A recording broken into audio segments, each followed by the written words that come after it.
It always comes to this.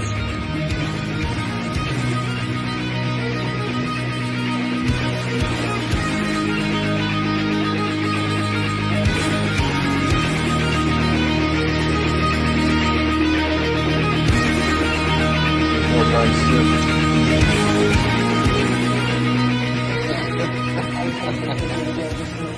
Hello there guys, back again to do another tattoo progress update. Where I last left off, I had the bad on the top of my head touched up, the red, the opaques added, a little bit more black, and it's peeling today. It's peeling quite rapidly. The head is always such an effortless heal that you barely even notice it after the tattoo's over. It's just kind of, well, did I get tattooed today? And then it's always peeled within 2 days, I think. Yeah, it's been 3 days, but it started peeling kind of this morning, so, you know, decently quick heal. I've healed faster, but overall, no complaints. I obviously had another session today. I did exactly what I was said I was going to do, except I came up with a few more ideas between the appointment and the last time I talked to you guys. Someone actually messaged me on my Instagram and asked me what I was going to do with the script on my head. That's something I've been tossing around in my mind for a while about whether I would black that out and redo it in white and line it with black and fill it with white, like the whole thing I do with all my tattoos. My concern was that it would have to be a whole lot bolder, and there isn't a whole lot of room like within the rows there to do bolder script. And when I say a whole lot bolder, like it would have to be a completely different script in order to do it that way. So I came up with another plan. I ran it by Terry, and he got what I meant. I think it took a minute for it to wrap his mind around it, but it made sense to him, and we ran with it. And I was like, well, what's the worst that happens? You know, ultimately it can all be blacked out. That's always in the back pocket. It's always in our playbook. So now Terry took my word for it, and I actually think it came out pretty cool. We highlighted the script essentially while we were doing the red velvet on the side of each, on the side of my head on each side and the back.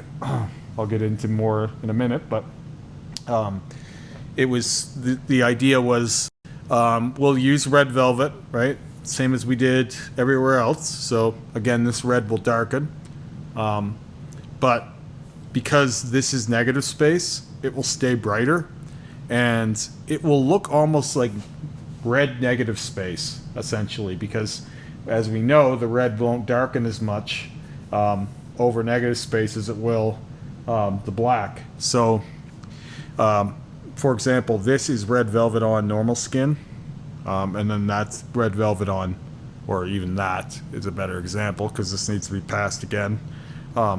That's red velvet over black, so it does look more solid and defined than the red over negative space. Oddly enough, the red over negative space almost looks thinner. It has like a less of a thick texture to it. Oddly, it's not as deep. This stuff all looks quite a bit different over black than it does on negative skin. If I could, I would do like a test of every color that I've done over black on negative space just to see the difference in it, but they all do go in differently. I'm really curious about those more scientific pursuits now. That being said, it was a 3.5 hour session and quite painful too in places. The bend between my neck and my head was pretty tough to work on. I'll just put a picture of it in. I'll show it off quick on camera here. So again, I have limited movement of my neck because it's so swollen back there right now, or at least it feels like it's swollen. I don't know if it actually is. So yeah, I'll put a picture in so I don't have to be backwards to the camera the whole time. The bend between my neck and my head was a little bit hard to saturate. Anything creased is always going to be a bit hard to saturate, I feel like. Same as like, you know, your wrist or your ditch or whatever. Like, And with mine being done several times already, there's no part of my head that hasn't been tattooed multiple times. It's going to be hard to saturate to begin with. So it did take a little bit more work, and we did that last. So it got pretty sharp and pretty visceral. The last 20 minutes were a bit of a ride. I never make a peep when I'm getting tattooed, but I do, depending on the position I'm in, I'll hold my hands together or I'll grip the chair. I was sitting in a chair, like a back piece chair. I don't know what they're called. They have the hole in the front of them, like the big pillow with a hole for your face to sit in. That's where I did my session today, and where I've done a lot of the back of my head, or say my back piece or back of the neck, stuff like that. You end up sitting in a chair like that. So I'm straddling it, and there's bars to hold on either side, and I was gripping them pretty hard at moments today. But in my head, it's like you're winding down a clock even when you're in a lot of pain. Like, it's never like, oh, I can't do this, or oh, what if I can't do this, or am I going to tap out? There's nothing like that playing through my head. It's more like, in a few hours, this will be over, or this will all be a memory. I play that through my head quite often. There's a lot of active acknowledgement of those things in the moment when I'm getting tattooed. Quite often I don't have to do those things because it's not that painful, but today was an example of a fairly painful sit. Just on the lower part of my neck there, neck head area. So yeah, now everything has been passed once. Every part of my head is basically done. The rework is basically done. What we've got left to do is, of course, we're going to do a whole pass on the top. We'll probably do a whole pass here when it's healed. I don't expect it to be completely solid on one go. There's some spots that were I could see in the video that Terry did on the back of my head that needs to be polished up, but overall it all did pretty well. You should always plan to do 2 passes of color on black, generally.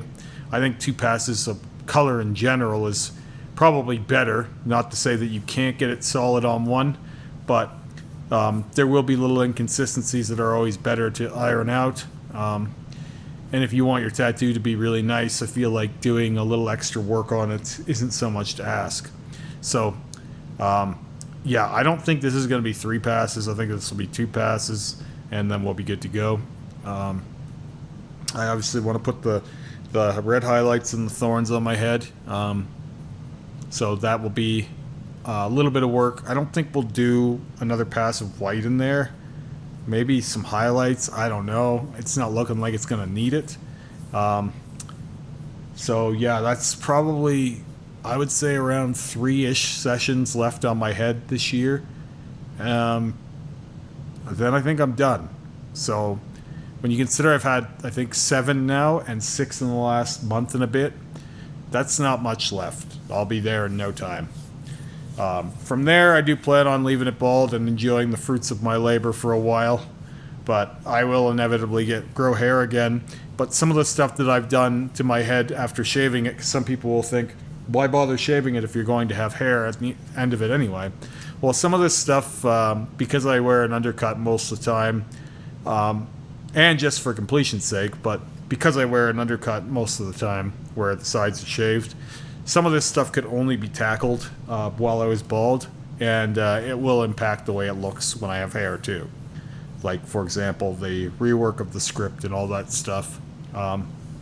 Giving it more context to be within this head sleeve or suit, whatever you want to call it, was something I wanted to do for a long time, but I was kind of scratching my head, as no pun intended, as to how to do that without reworking the entire thing. And essentially that's what we've done. So, I'm going to be gearing down with Terry for a little while. Coming up, I've got less sessions with him in the next month or so.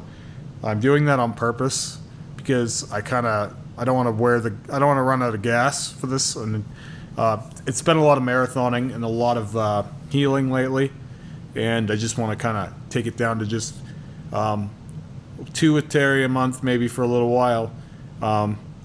I've got a few sessions to touch up the red in my arm to do like a third pass, full third pass near the end of summer, early fall. I think that I was explaining this to a guy I was talking to about this the other day. I think that when you leave color to sit over black for a period of a few months at least, maybe 6 months, whatever it is, by August it will be about 6 months. I feel like the ink settles in better. It becomes less like you're tattooing color on black and more like you're tattooing color on red. For example, like when this neck has been red for a year, then it's almost like the ink that you put in there is interacting more with the red than it is with the black. Whereas if you leave it only for a few weeks, the red hasn't settled into the black as much and you're still interacting with it as if it's red on black rather than red on red. And when you're working red on red, well, obviously it's going to brighten up more than you would have it brightened up if you were working red on black. That's just one example. I think that way with all of the colors, and I've perceived that. Same thing with white. I feel like when you leave things for longer, it's easier to brighten them later. It's like there's less ink mixing under the skin, and you're introducing new ink rather than introducing more ink to unsettled ink. It's a bit complicated, and I don't know the exact science on it, but I have observed it. So even though it's anecdotal, it's all the proof we have right now. It's not like there's been a study on all this, and if there ever is going to be one, I'd probably be a good test subject for it anyway. So you can take my anecdotes with a grain of salt if you like, but right now that's the best you've got. And there is no one else who can tell you better than that. So that's not ego, that's just reality. In fact, I wish there were, because it would make my life a hell of a lot easier if there was someone I could consult over all of this. The few people who have done this are either incredibly reclusive or they haven't had great results because they haven't been committed to it, or they haven't done that much of it, so they don't have a whole lot to say of it. The only other person I know who's done quite a bit of it was Lucky Diamond Rich, and he had one sleeve and a headpiece of color on black. And as far as I know, they've aged fairly well, but he didn't really go nearly as far as I'm taking it, and that's just a fact. Like, you can say what you want about whether he's the world's most tattooed man or not, maybe for coverage, but I don't actually buy that for hours. I think there's maybe even quite a few people who have been tattooed more than Lucky, and I think Guinness just doesn't want to catch up. Yes, definitely me. I still get people asking me if I'm the most tattooed person that's ever lived. I do think I have an argument to make for that, and I have made that argument and will continue to do so, especially considering I'm putting in routinely between 5 to 10 hours a week getting tattooed constantly every week of every year. I don't think that there's a lot of argument there anymore. There might have been at some point, but it's getting less and less likely. Anyway, I'll just end this with we had another person write the page recently in reference to my the shop page in reference to my red on black rose sleeve. Someone wanting Terry to do something similar on them. I explained to this person that, like, these things can't be done in one visit. We have people now wanting to fly in and be tattooed by Rick or Terry to do these projects, and like, this is not the kind of thing that you can do that way. Like, unless you want to come live here, because I told her, like, we did 12 sessions on this sleeve. It's not that I'm saying no to you. It's just, if you're from Arizona and you're coming to Lethbridge, that's a lot of fucking trips. And there is someone in your area who's capable of doing it. It's just like more people need to start opening their minds, because these are not wizards doing this. Even Terry was like, I don't think that's a good idea.